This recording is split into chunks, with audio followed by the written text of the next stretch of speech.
دقمدا مكانس أيليه وين دولة ديانك الصومالي ولا وريكتو ورمضوا حتى وإن أيس كنا ولا نديانك الصومالي ده ولا ممنوع صابته هاليس بنوتها هذا ما صدق قفك بني آدم كنا وين وكميد يا هاي يوتيوبر أما سياسينتا ويسكورنا يا دولة ديانك الصومالي ده أما ورياشك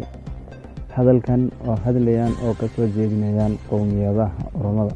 ولا وداعان حتى دولة ديانك الصومالي ده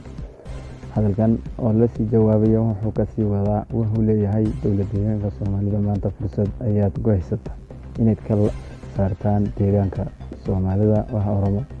رمضة لكن دولك إيه قال ودليين ودن أو ضد الصومالي ده يو رمضة ودلشان ما هاي لي حضنا هذا الكاسي أيها كم هاي هذا اللي هو يوتيوبر كان أو صوبان دك بريان عاد برابل شده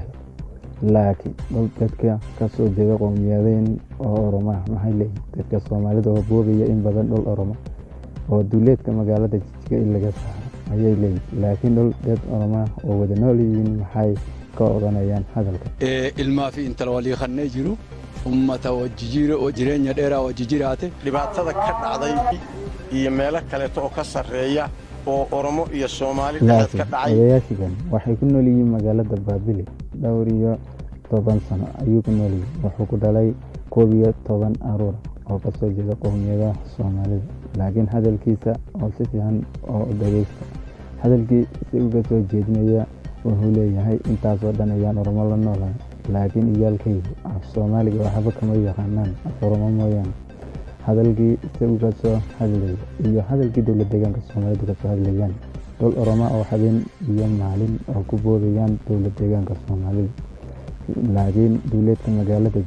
ilaa laga saaray iyagu leey magaalada degmada Bakanis waa dol Oromo gobolka Faafan oo dhan laga saaray ayay leey gobolka Faafan waa dol Oromo oo Oromo leeyahay iyo magaalada Baabile iyo Kursum imika hadalkan oo ka soo ciyaaraya ama youtuber kan ama wariyaha hadalkiisa ayaa aad oo dhan ka hadlaysan yihiin dadka Soomaalida oo degan gobolkaasi Oromo inay hadalkaas oo dhan oo ku hodhan kareenin shacabkeena Oromo laakiin dowladda deegaanka Soomaalida oo maamula madaxweynaha Mustafa Maxamed Umar ama Mustafa Akbar ayaa hadalkiisa habeen iyo maalin sida uu helo dhulka Oromo oo habeen iyo maalin sida uu boobo dadkeena oo ka soo jeeda qowmiyada Oromo weeriyaan waxa ka dhacay magaalada Tiradawaan oo caasimadda Oromo ayay leeyihiin inay ka qaadaan dhulka Oromo oo siiyaan Soomaalida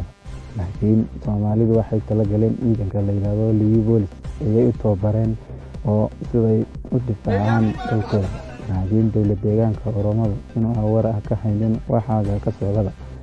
hadalkan oo ka soo jeedinaya youtuber kan ama wariyahan hadalkii ugu xuma dhulkaasi inay la wareegaan ay leeyihiin leedka magaalada Jigjiga oo dhul Oromo leeyahay ilaa Tuulbuuleed ciidankooda habeen iyo maalin shacab waxba kala sameyn ay ku leynayaan hadalkan oo yeedayaan oo xumaanta oo ka soo saarayaan dad badan oo ku nool yihiin dadka Soomaalida oo ka soo jeeda Jigjiga oo degan yihiin magaalada oo leeyihiin Oromo oo hadalka waxba oo hadhan karayni dadku laakiin dadkan oo youtuberadan oo follow iyo like iyo share ilma fi inta wali khalid ayaa ku dilay beeriyahan gabadh oo leedahay laba aruna oo leedahay uruna oo 8 euro 6 bilood oo leedahay magaalada Tirada ilaa hadda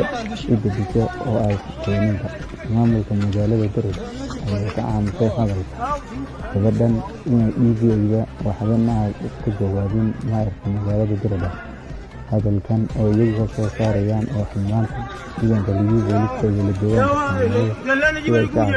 oo ka soo jeeda qowmiyada Oromo oo habeen iyo maalin oo dhulkooda ka socdaan oo ka barakeeyaan dadkoodana laakiin inay soo dejiyaan gabadhan oo lagu magacaabo Nafiyada oo ku dileen rasaasta salaadii saddexnimo oo ku dileen ganda Cabdi oo gaar ahaan gobolkaasi oo ka soo jeeda gobolka Oromo sidaasoo waxaa maxkamadana la keenay ninkii oo dilay hadalkii nimankan wariyahan oo ka soo jeedinayaan aan la dhageysna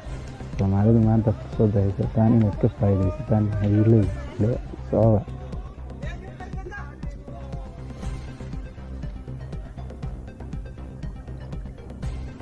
laakiin hadalkii isagu ka soo jeedinaya in dib maqlaysnaad oo dhulka Oromada magaalada Baabil waxaan deganahay 28 dadka Soomaalidana inay iska ogaadaan hadalkaas oo dhan waxaan ku dhalay 12 caruur joolle qodato koonfaysa dhalee carruurtaydu ma yaqaanaan af Soomaaliga joollentii afaan Soomaaliin beeytu waa dad iswada dhalay oo iswada dhashay warra waji dhalata xaw gargaar dhalee walkaysa jiru hadda sidaas aanu ku soo wada noolayn mar hore iyo mar dambaba